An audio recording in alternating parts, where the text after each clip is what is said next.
আসসালামু আলাইকুম সবাইকে। আশা করি সবাই ভালো আছেন। আলহামদুলিল্লাহ আমিও ভালো আছি। তো আজকে আমি রান্না করব মুরগি আলু দিয়ে বিরিয়ানি। তো মুরগি আলু দিয়ে বিরিয়ানি যখন করব তখন ভাবলাম যে একটু বেশি করে করি, কারণ হচ্ছে আমার ছেলে আর আমার মেয়ে দুজনে খাবে। তো এটা হচ্ছে আমার মেয়ের টিফিনের জন্য রেডি করতেছি, তাই ভাবলাম একটু ভিডিও করে নেই। সবসময় তো রুটি পরোটা বানাই দিই, আজকে একটু বিরিয়ানি করে দেই, ও খেলে ভালো লাগবে হয়তো। তারপরে এদিকে পানি ফুটাতে দিয়েছি, গরম পানি দিয়ে করবো, যার কারণে তাড়াতাড়ি হয়ে যাবে। তো গরম পানি দিয়ে যদি পোলাও বিরিয়ানি আমরা করি খুব তাড়াতাড়ি কিন্তু হয়ে যায়, তাই আমিও গরম পানি দিয়ে দিলাম।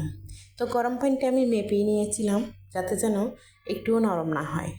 তারপরে এই তো এখন আমি এখানে একটু লবণ আর একটু আদা রসুন বাটা দিয়ে দেবো। আর কোনো কিছু দিচ্ছি না এখন, পরে দেবো। যা দেবো তা তো আপনাদের দেখাই দিব, যেটা যেটা আমি দিচ্ছি এখানে। তো আমি কিন্তু এখানে বিরিয়ানির মশলা দেব, আর অন্য কোনো মশলা দিলাম না। তো এখানে আমি ভাজা আলুটা আর মাংসটা দিয়ে দিলাম ঢেলে। তো এগুলো কিন্তু বেশি করে সিদ্ধ হয়নি, একটু শুধু ভাজা ভাজা করেছি, কিন্তু আরেকটু সিদ্ধ হলে ভালো হবে। এই জন্য এই চাউলের সঙ্গে দিয়ে দিলাম যাতে যেন পুরোটাই সিদ্ধ হয়ে যায়। আর এই ডিব্বার ভিতরে রেখেছি সেটা হচ্ছে রাঁধুনি বিরিয়ানির মশলা। তো এই মশলাটা আমি প্রায় সময় একটু করে দিই, কারণ অল্প রান্না করলে তো অল্পই দিতে হবে।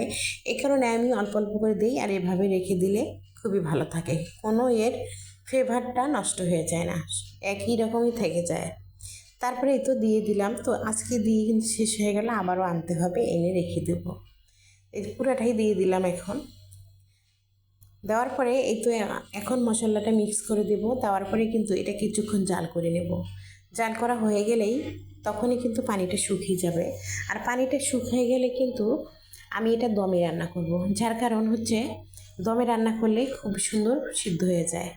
তো দমে রান্না করার জন্য আমি ঢেকে দিলাম কিছুক্ষণের জন্য। আপনাদেরকে দেখায় দেখায় কাজ করতেছি। একটা কথা বলতে চাই, যেটা হচ্ছে যে এই যে অনেকে হয়তো ভাবতেছেন যে এতটুকু রান্না করছে তাও আবার ভিডিও করছে। কি করব বলুন, আমার তো আর স্বামীর এত আয় রোজগার বেশি না যে আমি পাতিল ভরে ভরে রান্না করে আমি খাবো এবং সবাইকে দিয়ে খাবো। আমার ওরকম ব্যবস্থা নেই, কারণ আমার স্বামী হচ্ছে একজন মধ্যবিত্ত ফ্যামিলির লোক।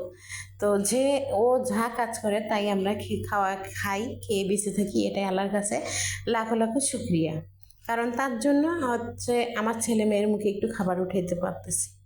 সে যদি না থাকতো খেতে পারতাম না, আমি আমি নিজে পারতাম না, সন্তানদের চাহিদাও মেটাতে পারতাম না। আর আমি কোনো ইনকাম করি না যে আমার টাকার একটু, আমি আমার টাকা দিয়ে আমার ছেলে মেয়েদেরকে খাওয়াবো, বেশি করে রান্না করব। তো যদি ফেসবুক থেকে কিছু ইনকাম পেতাম, ইউটিউব থেকে, তাও ভাবতাম যে না এখান থেকে পাচ্ছি, তো কোথাও থেকে আমি কিন্তু কোনো টাকাই পাচ্ছি না।